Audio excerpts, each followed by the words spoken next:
The observation deck of the stellar horizon hummed with the familiar vibration of quantum engines as Max pressed his palm against the reinforced glass. Beyond it, the Andromeda galaxy spiraled in breathtaking silence, its colors bleeding into the void like watercolor on cosmic canvas. Still staring at nothing? Luna's voice cut through his reverie. Max turned to find his co-pilot leaning against the doorframe, arms crossed, her dark hair pulled back in the practical bun she always wore during long-haul missions. In her arms, something small and iridescent squirmed. "Is that—" Max's eyes widened. "A Draconis miner," Luna confirmed, stepping into the observation deck. "Found it in the cargo bay. Must have snuck aboard when we docked at Kepler 442b. The creature was no larger than a house cat, its scales shimmering between emerald and sapphire depending on how the light caught them. Translucent wings, still too small for flight, folded against its serpentine body. But it was the eyes that caught Max. Ancient gold, far too knowing for something so small. "We need to report this," Max said, though he couldn't look away from the creature. "Unauthorized biological specimens, Protocol 7-9. The dragon chirped, a sound like wind chimes in a storm, and before Luna could react, it launched itself across the 3 meters separating them. Max caught it on instinct, and instantly, tiny claws dug into his uniform, wrapping around his torso. "Hey, easy." Max tried to pry it loose, but the dragon only held tighter, its golden eyes fixed on his face. A low, rumbling purr emanated from its chest. Luna stepped closer, frowning. "That's odd. Draconis miners usually bond with their own species. They're pack creatures. Well, this one seems confused about what species I am." Max tugged gently at a claw hooked into his collar. The dragon's purr turned into a distressed whine, and it burrowed deeper against him. For 3 days, the dragon refused to let go. It clung to Max through every shift, during meals in the mess hall where other crew members gave them wide berth, and even during his sleep cycle, curled on his chest like a guardian, when Max tried to transfer it to containment. It shrieked with such piercing anguish that Captain Rodriguez authorized Max to keep it until they reached the next station. "This is ridiculous," Max muttered on the 4th day, trying to review navigation charts while the dragon draped itself across his shoulders like a scarf. "I can't work like this." Luna sat across from him in the navigation room, her expression thoughtful. "Maybe you're not supposed to." "What's that supposed to mean?" "I've been researching," she said, pulling up a holographic display. "Draconis miners are empathic creatures. They sense distress, trauma, pain, not physical but emotional. They bond with beings in crisis." Max's jaw tightened. "I'm not in crisis, aren't you?" Luna's voice softened. "Max, you've been running for 6 months. Ever since—" "Don't." The word came out sharper than he intended.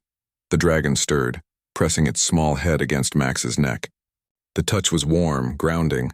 Luna continued anyway, her voice gentle but firm. "Ever since the attack on Titan Station.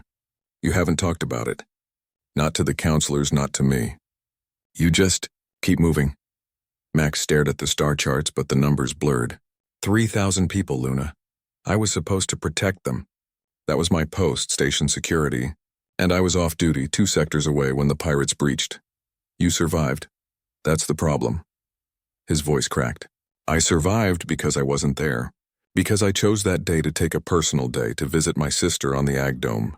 Everyone else, my team, my friends, they died doing their jobs while I was eating hydroponically grown strawberries." The dragon chirped softly, and Max felt wetness on his neck. He reached up, startled, and his fingers came away damp. The creature was crying, tears that shimmered like liquid starlight rolling down its scaled face and onto his skin. "Max," Luna whispered, her own eyes glistening. "It knows. It understands." "Understands what?" Max's voice was hollow. "That you're not holding on to grief. Grief is holding on to you, and it won't let go until you do." Max looked down at the dragon, really looked at it for the first time. Those ancient eyes held no judgment, only an infinite, patient compassion. The creature hadn't latched onto him because it was confused or scared. It had latched onto him because he needed to be held, to be reminded that survival wasn't a crime, that existing wasn't betrayal. "I don't know how to let go," Max admitted, the words barely audible. Luna stood, moving around the table to place a hand on his shoulder. "You start by forgiving yourself. You start by understanding that you being alive doesn't diminish their sacrifice. It honors it. You're here, Max, you're still here, and that matters. The dragon loosened its grip, not much, but enough that Max could breathe deeper. It shifted, settling more comfortably against him rather than clinging desperately. Its purr returned, softer now, like a lullaby. Max closed his eyes, and for the first time in 6 months he let himself cry. The tears came hot and fast, 6 months of survivor's guilt and self-hatred and unbearable grief pouring out in ragged sobs. Luna held his shoulder, steady and present. The dragon pressed close, its own tears mingling with his. When the storm passed, Max felt lighter. Not healed. Healing would take time, but lighter, as if some crushing weight had finally begun to lift. "What happens now?" he asked. Luna smiled. "Now we reach the next station in 2 days. We find this little one's family. And you start talking to someone." "Really talking?"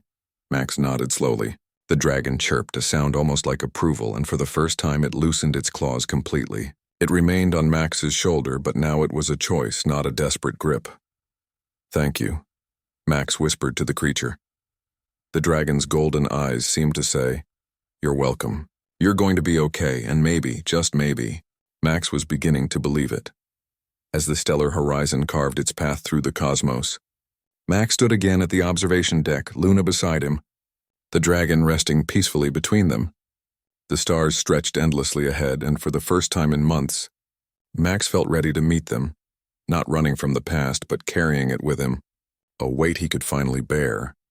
Humanity's strength, he realized, wasn't in never falling. It was in rising again, even when every bone ached and every muscle screamed.